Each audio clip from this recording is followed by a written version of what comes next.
कसल्या तरी आवाजाने शिवराम जागा झाला. त्याला इतकी गाढ झोप लागलेली की आपण कुठे आहोत याचे भान यायला काही वेळ गेला. कोणीतरी दरवाजावर थाप मारत होतं. त्याचे घड्याळाकडे लक्ष गेले. रात्रीचे 8 वाजले होते. कसाबसा तो उठला आणि तसाच अर्धवट झोपेत दरवाजाजवळ आला. आता यावेळी इथे कोण असेल, तो स्वतःशीच बोलला. त्याने कडी काढली आणि काहीसा आवाज करत तो भक्कम लाकडी दरवाजा उघडला. बाहेर अंधार पसरलेला आणि दाराबाहेर कोणीच नव्हते. त्याला आश्चर्य वाटले, पण भास झाला असेल अशी समजूत करून त्याने दरवाजा बंद केला आणि कडी लावत होता. तोच पुन्हा दारावर थाप पडली. तो दचकला. घाबरत घाबरत त्याने दरवाजा उघडला. ओसरीच्या बाहेर एक पुरुष उभा होता. भरदार मिशा, डोक्याला पागोटे, कमरेवर धोतर आणि हातात एक काठी. कोण तुम्ही? शिवरामने विचारले. मी या गावात राखण करतो. लय दिवसांनी या घराचा दरवाजा उघडा दिसला म्हणून पाहत होतो कोण आले. मी या घराचा सर्वे करायला आलो आहे. सर्वे म्हणजे हे घर नीट करून वापरता येईल किंवा पाडावे लागेल वगैरे तपासण्यासाठी आलोय. पाडू नका हे घर, पाडू नका, असं स्वतःशीच बोलत तो पुरुष माघारी फिरला आणि समोर अंधारात दिसेनासा झाला. शिवरामला काही समजले नाही. तो आत आला. बाजूलाच असलेल्या न्हाणी घरातून तोंड धुवून आल्यावर त्याने सोबत आणलेला डबा खाल्ला आणि पुन्हा तिथेच झोपला. मध्यरात्री त्याला अचानक जाग आली. त्याचे डोळे उघडले, पण त्याला उठताच येत नव्हते. छातीवर दडपण आल्यासारखे वाटत होते. त्याच वेळी अंधारात त्याला खिडकीजवळ काहीशी हालचाल जाणवली. त्याने जवळच असलेली टॉर्च सुरू केली आणि खिडकीच्या दिशेने फिरवली. त्या खिडकीमध्ये पातळ नऊवारी घातलेली एक तरुण स्त्री उभी होती. कपाळावर कुंकवाची आडवी रेघ, डोक्यावरून घेतलेला पदर, गळ्यात काळी पोत. तिचे ते काळेभोर डोळे शिवरामवरच खिळले होते. एका हाताने तिने खिडकीचा गज पकडलेला. शिवरामच्या तोंडातून शब्द फुटत नव्हता. कोण आहे? तो कसाबसा बोलला. ती स्त्री करकर दात खात तशीच उभी होती. तिच्या दातांचा होणारा आवाज शिवरामला ऐकू येत होता. अशातच ती बाई भेसूर हसू लागली. तिचे रक्ताने भरलेले तोंड पाहून शिवरामचे शरीर बर्फासारखे थंड पडले होते. त्याने घाबरून टॉर्च बंद केला, पण त्याच वेळी दरवाजावर थापा पडू लागल्या. घाबरून शिवराम शेजारीच असलेल्या स्वयंपाकघरात आला. बाहेर टिटव्या कर्कश आवाजात ओरडत होत्या. दारावर पडणाऱ्या त्या थापांचा आवाज घरभर घुमत होता. अचानक तो आवाज थांबला आणि कोणाच्या तरी पावलांचा आवाज येऊ लागला. शिवराम जागेवरच थिजला. हळूहळू तो पावलांचा आवाज जवळ येऊ लागला. आजूबाजूला अंधार असल्याने काही दिसत नव्हते. त्याने टॉर्च मुद्दाम बंद ठेवला होता. त्याच्या आजूबाजूला अनेक पावलांचा आवाज येत होता. त्या पायात असलेल्या घुंगरांच्या आवाजांनी वातावरण अजूनच भयानक वाटत होते. अचानक कोणीतरी शिवरामचा पाय ओढला. तो खाली कोसळला. त्या झटक्यामुळे त्याच्या हातामधला टॉर्च सुरू झाला. त्याच वेळी तो ओढला जाऊ लागला. तो हातामधला टॉर्च आजूबाजूला फिरवत होता. त्याला त्याच्या आजूबाजूला 2 स्त्रिया दिसल्या, पण त्या नक्की कोण आहेत, त्यांचं काय सुरू आहे हे कळायच्या आतच तो एका खोलीमध्ये फेकला गेला. त्याचं डोकं समोरील भिंतीवर आदळले. तो कसाबसा उठून बसला आणि त्याने मागे वळून पाहिले. तिथे तीच स्त्री होती. तिच्या मागे कोणीतरी होतं, पण त्याला ते स्पष्ट दिसत नव्हतं. त्या स्त्रीने तिचा हात पुढे केला. तो हात मोठा होत त्याच्या मानेपर्यंत आला. त्याच्या मानेवर तिच्या हातांची पकड घट्ट झाली आणि पुढच्या क्षणी त्याची मान धडापासून वेगळी झाली. त्याचे निश्चित कलेवर तिथेच कलंडले. एकदंत, बरं झालं तुमची भेट झाली. गेले किती दिवस मी तुम्हाला भेटण्याचा प्रयत्न करतोय, अजित म्हणाला. त्याचं काय आहे अजित? माझं कामच असं आहे की त्यासाठी गावोगावी फिरावंच लागतं. मग तिथे गेल्यावर काय होईल हे माझ्या हातात नसतं, एकदंत म्हणाले. देसाई प्रॉपर्टीचा हेड अजित देसाई एकदंत यांना भेटायला त्यांच्या घरी आला होता. एकदंत यांच्या अंगणात ते दोघे बोलत होते. मला कल्पना आहे एकदंत, म्हणून तर तुमची वाट पाहत होतो. बाबांना तुम्ही मागे एकदा प्रकरणात मदत केलेली, आताही तसेच काहीतरी आहे. म्हणजे आता काय झालं? शिवर्डे गावात एक जुनं घर विकत घेतलं आहे. ते रिडेव्हलप करून पर्यटकांसाठी एक चांगलं हेरिटेज कॉटेज बनवायचा विचार आहे. कारण शिवर्डे तसं डोंगरात वसलेलं आहे. आजूबाजूला नद्या, धबधबे मोठ्या प्रमाणावर आहेत. पण अजूनही नक्की प्रॉब्लेम काय आहे हे मला समजलं नाही. त्या घरात मी आतापर्यंत 3 जणांना सर्वे करण्यासाठी पाठवलं आहे आणि तिघेही अनपेक्षितरित्या त्या घरातून गायब झाले आहेत. ते घर किती जुनं आहे? 70 वर्षापूर्वीच आहे. आजूबाजूला मोकळी जमीन देखील आहे. तुम्ही त्या लोकांचा तपास केला का नाही? हो, पोलिसात तक्रार देखील केली आहे, पण त्यांच्याबद्दल काहीच माहिती मिळाली नाही. त्यांचे सामान हे त्या घरातच सापडले. त्या घराचा आधीचा मालक कोण आहे? कोणीतरी आदित्य देशमाने आहेत, पण ते परदेशात असतात. त्यांच्या पंजोबांनी हे घर बांधलेले. पुढे ते त्यांच्या चुलत आजोबांच्या नावावर झालं, पण काही वर्षापूर्वी त्यांच्या वारसातलं कोणीही उरलं नाही.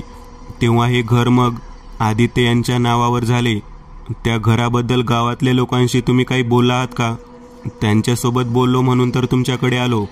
त्या घरात काहीतरी विचित्र घडून गेलं आहे असं गावकरी सांगतात, पण नक्की काय झालं आहे हे कोणाला माहीत नाही. त्या घरात कोणी राहत नाही. मग त्याची अवस्था कशी आहे?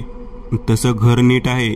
साफसफाई आणि डागडुजी होत होती वेळेवर, पण तरीही जुन्या घरात काही बदल नाही झाले. मी आणि केशव जाऊन पाहतो तिथे. काही असेल तर समजेलच मग. त्या घराची चावी माझ्याकडे देऊन ठेवा.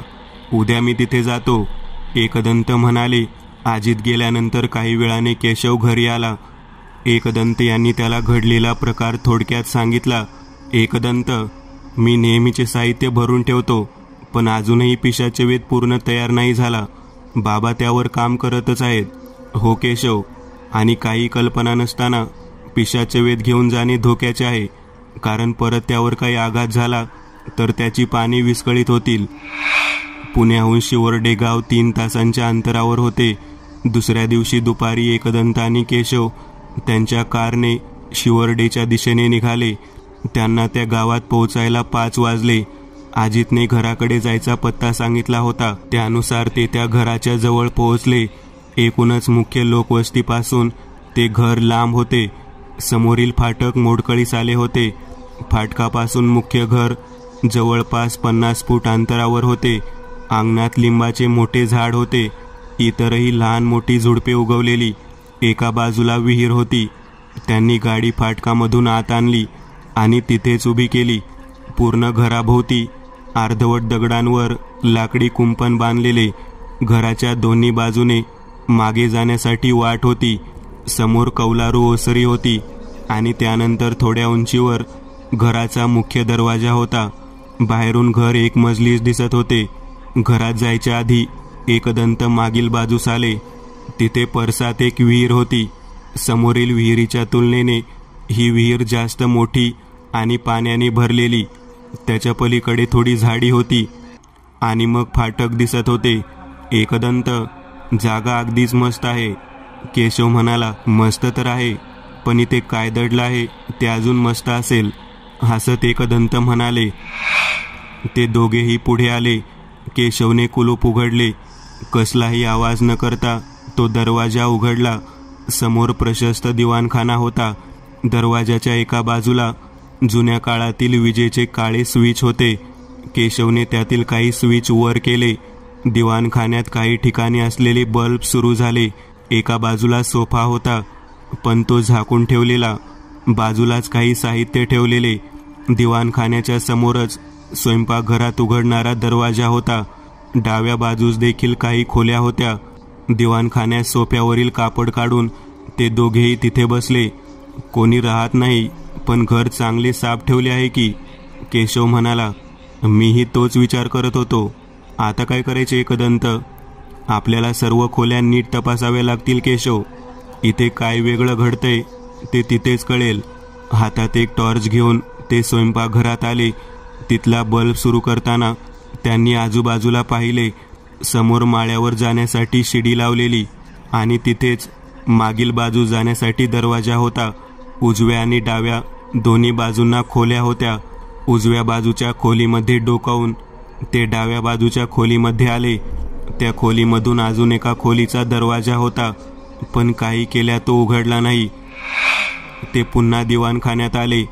तिथून 2 खोल्यांमध्ये दरवाजे उघडत होते.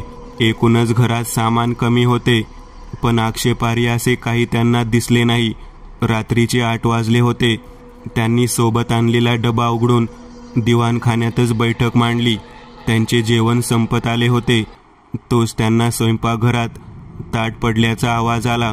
एकदंत आणि केशव यांनी दचकून एकमेकांकडे पाहिले. केशवने डबा तसाच आवरला. एकदंत उठून स्वयंपाकघराच्या दिशेने आले. मांडणीमध्ये जी काही मोजकी ताटे लावलेली त्यातले एक ताट खाली पडलेले त्यांना दिसले. ते ताट उचलायला खाली वाकले, पण त्याच वेळी दचकून मागे सरकले. त्यांना त्या ताटात एका स्त्रीचे पाय दिसले. त्या पायात चांदीचे मोठे पैंजण होते. बोटात जाड जोडव्या होत्या. काय झालं एकदंत? असे दचकला कशाला? मागे उभा असलेला केशवने विचारले. पण काही कळायच्या आतच ते पाय गायब झाले. एकदंत यांनी नकारार्थी मान डोलावली. त्यांनी पुन्हा ते ताट उचलून वरती ठेवले. केशव, या घरात काहीतरी विचित्र आहे, सावध राहा, एकदंत म्हणाले. ते पुन्हा दिवाणखान्याकडे यायला वळले आणि मागून पुन्हा ताट पडण्याचा आवाज आला. आता मात्र एकदंत यांचा हात खिशात असलेल्या करेच्या पाण्याच्या बाटलीकडे गेला. त्यांनी हळूहळू मागे वळून पाहिले तर तिथे ते ताट तसेच पडलेले. ते काही पावले पुढे गेले. त्या ताटावर काळ्या रंगात पावले उमटलेली. हा काय प्रकार आहे एकदंत? ते काहीच बोलले नाही, फक्त आजूबाजूला पाहत राहिले. त्यांना तिथे जवळच काहीतरी आहे याची जाणीव होत होती, पण माळ्याकडे त्यांचे लक्ष नव्हते. तिथे शिडीवर पाय सोडून नवारीमधील एक तरुण स्त्री त्यांच्याकडे पाहत होती. ते दोघे पुन्हा दिवाणखान्यात आले. एकदंत यांनी बॅगमधून त्यांचे साहित्य बाहेर काढून ठेवायला सुरुवात केली. अचानक एका स्त्रीच्या वेदनेने कन्याचा आवाज त्यांच्या कानावर पडला. केशव, आपल्यासोबत काहीतरी खेळ खेळला जातोय. माझ्यासोबतच राहा. दोन्ही मोठ्या टॉर्च तयार ठेव आणि तुला दिलेली ती माळ घाल गळ्यात, एकदंत म्हणाले. मुख्य दरवाजावर थापा पडायला लागल्या. आजूबाजूला नीरव शांतता असताना धड धड आवाज सगळ्या घरात घुमत होता. एकदंत यांनी सावधपणे दरवाजा उघडला. ओसरीच्या बाहेर तोच पुरुष उभा होता. भरदार मिशा, डोक्याला पागोटे, कमरेवर धोतर आणि हातात एक काठी. मी राखण करतो गावात. बरेच दिवस झाले कोणी नव्हतं इथं. आत उजेड दिसला म्हणून दार वाजवलं. तो पुरुष बोलला. हां, थोडं काम आहे म्हणून आलो होतो. याद, जरा बोलत बसू, सावधपणे एकदंत म्हणाले. आत? नको नको, बाहेरच ठीक आहे मी. चालू द्या तुमचं काम, असं म्हणत एकदंत यांच्या उत्तराची वाट न पाहता तो पुरुष अंधारात चालत गायब झाला. एकदंत यांनी दरवाजा बंद केला आणि मागे वळाले. तोच दिवाणखान्यातून एक स्त्री स्वयंपाकघरात जाताना त्यांना दिसली. एकदंत लगेच त्या दिशेने गेले, पण त्यांना कोणीच दिसले नाही. त्याच वेळी स्वयंपाकघराच्या डाव्या बाजूला असलेल्या खोलीमधून पुन्हा एका स्त्रीच्या ओरडण्याचा आवाज आला. एकदंत त्या खोलीमध्ये गेले. एक पिवळा बल्ब तिथे जळत होता आणि तिथे एका कोपऱ्यात एक स्त्री बसलेली. कोण आहेस तू? एकदंत यांनी करड्या आवाजात विचारले.